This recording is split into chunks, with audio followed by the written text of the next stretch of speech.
The zealous use of Narcan is causing more problems and certainly affecting more people than those who would typically benefit from it. Enchanted Sky Media.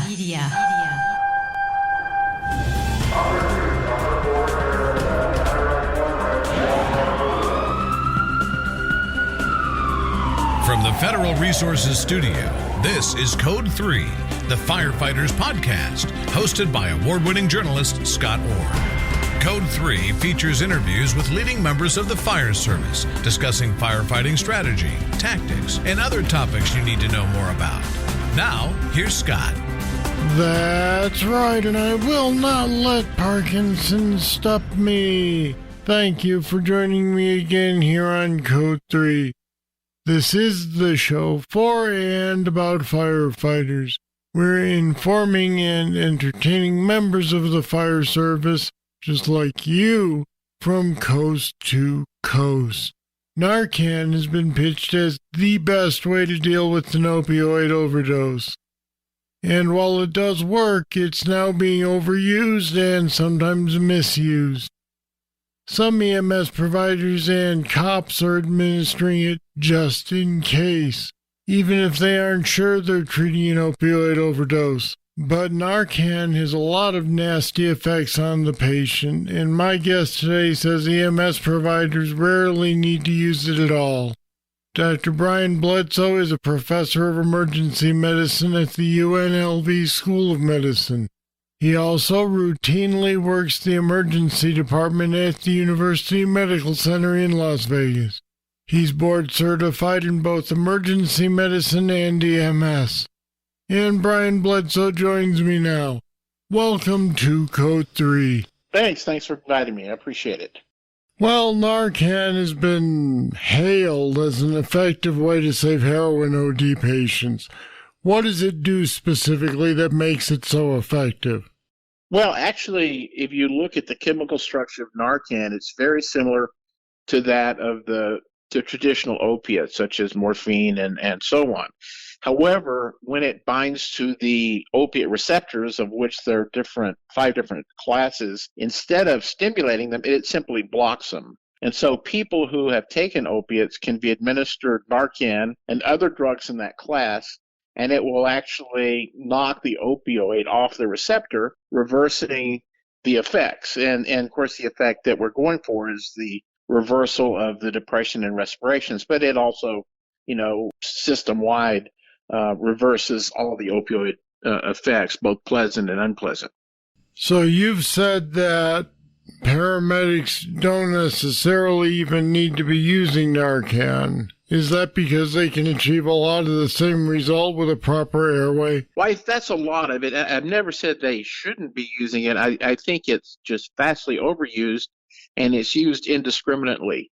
Narcan is not as innocuous as people think. Certainly, most patients don't have any ill effects from it, but 2 things can occur. People who are opiate dependent can be placed in or moved into full-blown opiate withdrawal, which is not only pretty uncomfortable for the patient, but also for the provider because of the horrible signs and symptoms the patient exhibits: runny nose, sneezing, vomiting, diarrhea that is indescribable.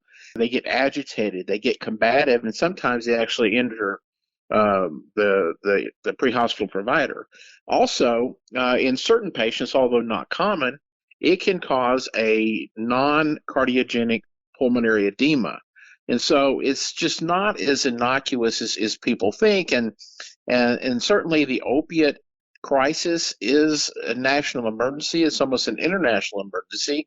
And certainly we're on the forefront of that in Las Vegas. But the zealous use of Narcan is causing more problems and certainly affecting more people than those who would typically benefit from it. What happens if Narcan is administered to a patient who has an OD on something other than an opioid, or maybe hasn't even overdosed at all? Generally nothing, other than giving the provider, a false sense of security.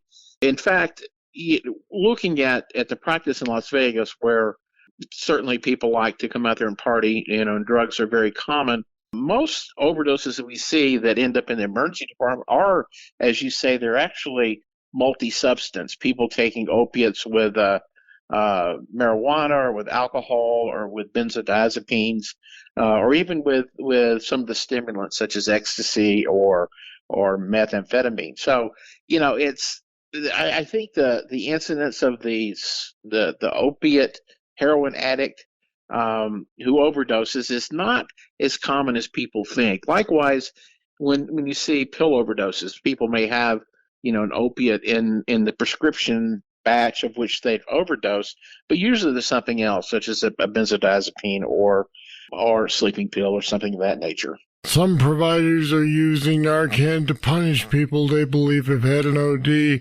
or at a minimum are using it in such a way that they say they don't really care what the result is because the person is a drug user. Have you heard of this, and how do you react?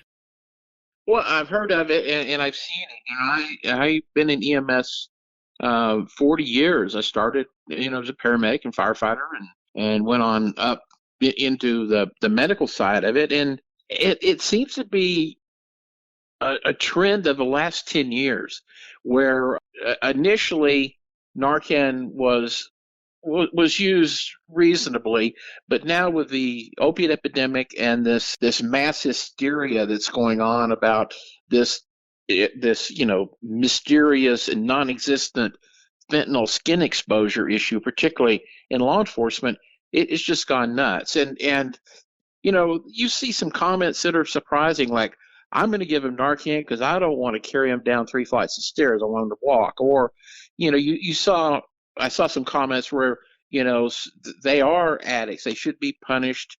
And, I'm going to be the one to do it by putting them in a full-blown opiate withdrawal. And that's just not ethical. I mean, these patients can be difficult to deal with, but they have a disease. They have a disease called addiction. And it may be opiates, it may be alcohol, it could be benzodiazepines, it could be a lot of things. And it's multifactorial, and the treatment is complicated in the long term. Simply giving them a dose of Narcan to make them feel bad is not going to be long remembered, and it's certainly not going to place the fire service or the EMS provider in a good light. I'll be back with more right after this. Federal Resources is a mission-critical solutions provider with only one goal: to empower and prepare the first responder for any threat, at home or abroad, that they are called on to respond to. Your mission is to protect and defend.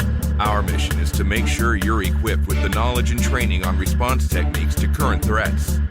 We'll make sure you know the latest innovations in technology to ensure mission success every time. You look out for everyone else. Let us look out for you.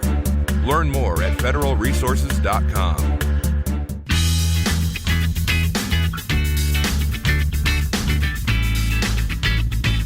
You mentioned a phrase I was actually going to use, which is hysteria over fentanyl. And although I think it's become better known among EMS providers that it's not something that you react to through skin contact, I think you're right in that police do still believe that it's something to be afraid of. With that in mind, are police administering it to each other unnecessarily? Absolutely, and administering it to themselves. There was a case up in Massachusetts where an officer administered it to himself. If you've had an overdose and you're well enough to administer Narcan to yourself, you don't need it.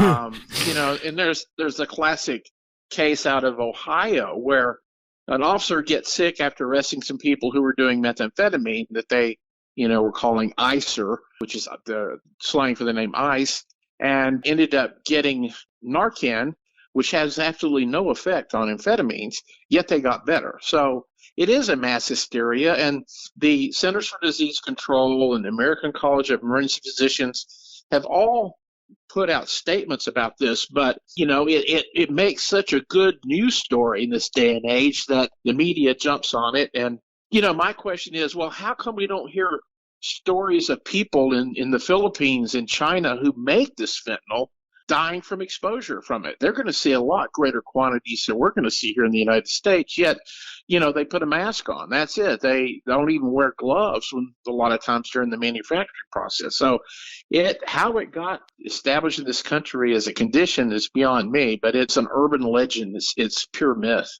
So how often in your emergency department experience do you use Narcan? I really can't think of the last time I used it. I mean, and some of it may be very specific to Las Vegas, and I'm at the public hospital, so we get the worst of the worst. Right, you see a lot of OD cases, I would assume. Yeah, we do, and it's never easy. We just don't see the heroin addict who overdoses and has stopped breathing. By that time, the fire department or the private EMS provider has administered Narcan in the field. What we tend to see are these overdoses where there's several substances involved. But, I do, unlike kind of what people believe after reading the article, there is a role for it, but not the 2 to 4 milligram doses that they're giving. What I will do with it is take, 2 milligrams and put it in a nebulizer like you would use to give a breathing treatment to a patient. And we'll put it on the patient and let them inhale it. And as soon as they start to increase their breathing rate and become a little more alert, then we'll take it off. That way they don't become combative. They don't go into all the opiate withdrawal symptoms. And it's just a way to titrate it. If it's to be used, and there certainly is a role for it, it is to be used in a very judicious dose in small doses until you reverse respirations. You don't want to slam 2 to 4 milligrams and put them in full-blown withdrawal because providers have gotten hurt, and then the side effects can actually potentially take hours to clean the ambulance afterwards, and it's not pleasant for anybody. Do you feel that your technique of titrating it and watching carefully is something that's practical to use in the field, and should EMS providers be doing it that way? Well, the nebulizer thing works well, and there was an article or two on using that, and actually discussed it with our pharmacist who's in the emergency department. I think that paramedics have all the tools they need to give it judiciously, and the most important 2 tools are going to be the capnography reading on the monitor, as well, but to a lesser extent, the oxygen saturation.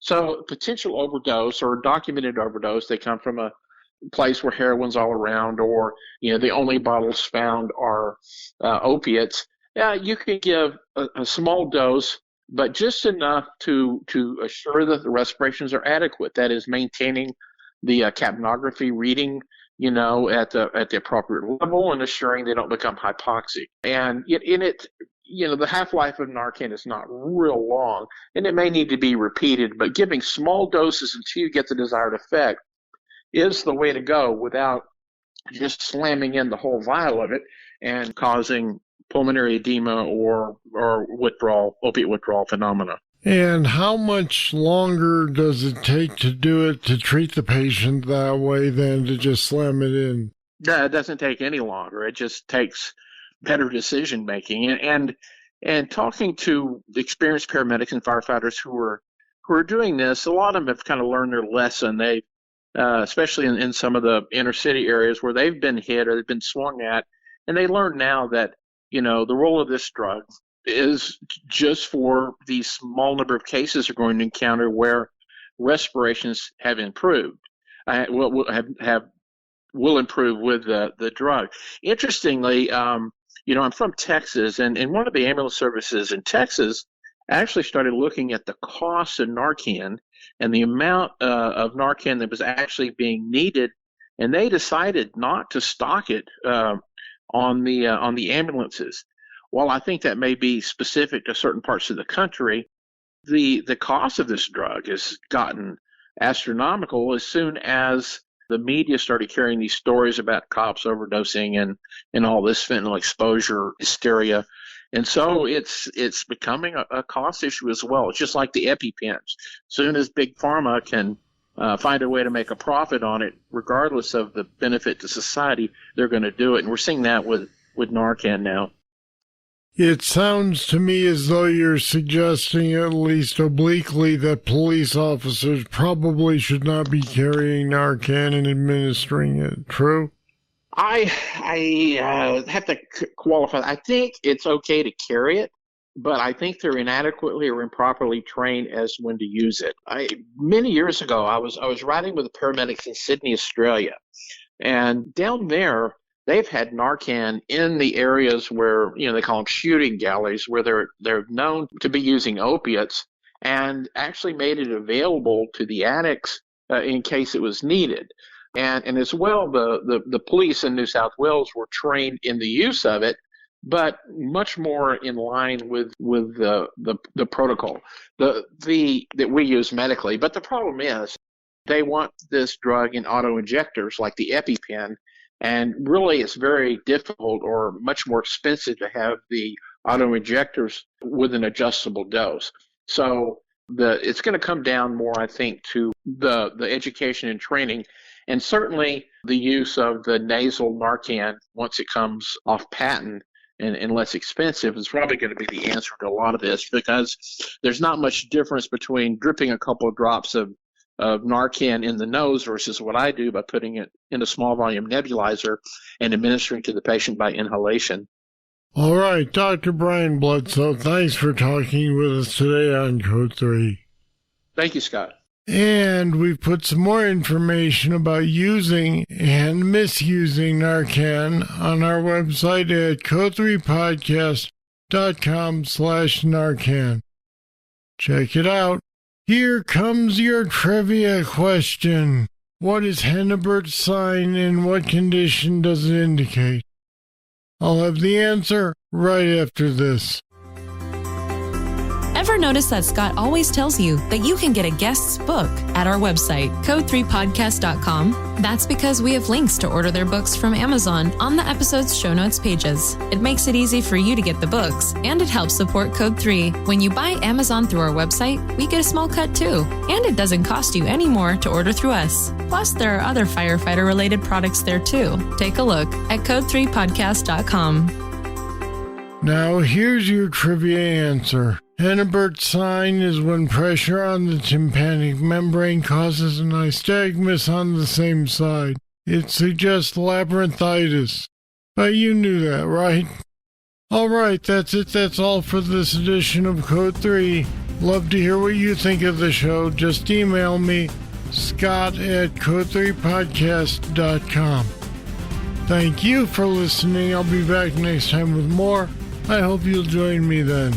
I'm Scott Orr, and until then, stay safe. Code 3 is made possible through the generous support of Federal Resources. Visit them at federalresources.com. This show is a production of Enchanted Sky Media. To contact us, get more information on today's show, or to subscribe to the podcast, go to code3podcast.com.